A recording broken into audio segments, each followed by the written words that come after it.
বাবা ডাকটা যেদিন ফিরে এলো, বৃদ্ধাশ্রমের বারান্দায় প্রতিদিন দুপুরে একজন বৃদ্ধ চুপচাপ বসে থাকতেন, হাতে একটা পুরনো মোবাইল ফোন।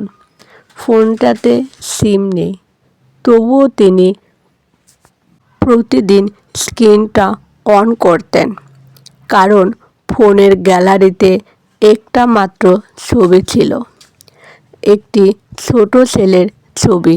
ছেলেটার নাম ছিল সুমন, আর বৃদ্ধের নাম হরিনাথ দত্ত। অনেক বছর আগে এই হাত দিয়েই তিনি ছেলেকে স্কুলে নিয়ে যেতেন, কাঁধে তুলে ঘুরিয়েছেন, রাতে গল্প শুনিয়েছেন। আজ সেই হাত দুটো কাঁপে, কিন্তু ফোনটা খুব যত্ন করে ধরে রাখে। বৃদ্ধাশ্রমের নার্স একদিন জিজ্ঞেস করেছিল, কাকু প্রতিদিন ফোনটা দেখেন কেন?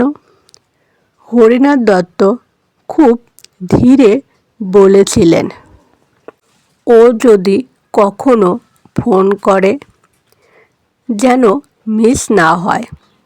কিন্তু ফোন আর বাজেনি বছরের পর বছর।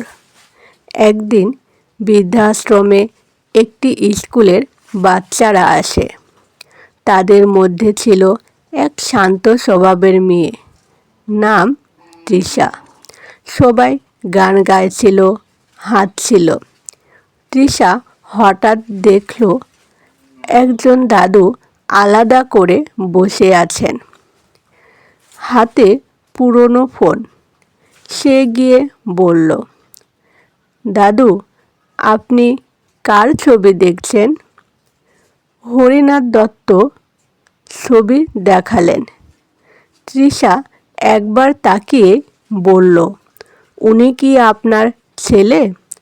হরিনাথ দত্ত মাথা নাড়ালেন। হ্যাঁ, আমার সব কিছু। তৃষা কিছুক্ষণ চুপ করে থেকে বলল, দাদু, আমি আপনাকে একটা কথা বলবো? বলো মা। তৃষা খুব আস্তে বলল, আজ আপনি যদি চান আমি আপনাকে বাবা বলে ডাকতে পারি। এই কথাটা শুনে বৃদ্ধের চোখের পাতা কাঁপল। অনেক দিন ধরে জমে থাকা কান্না আর ধরে রাখা গেল না। তৃষা ধীরে ধীরে বলল, বাবা। একটা শব্দ, কিন্তু সেই শব্দে ফিরে এলো বহু বছরের স্মৃতি। সেই দিন তৃষা চলে গেল, কিন্তু যাবার সময় বলেছিল, বাবা, আমি আবার আসব। সে সত্যি এসেছিল, প্রতিবার এসে একই ডাক, বাবা। আর হরিনাথ দত্ত, তিনি আর ফোন অন করে বসে থাকতেন না, কারণ এখন কেউ একজন তাকে ডাকত। রক্তের সম্পর্ক না হলেও ভালোবাসার ডাক পেলে হৃদয় চিনে নেয়।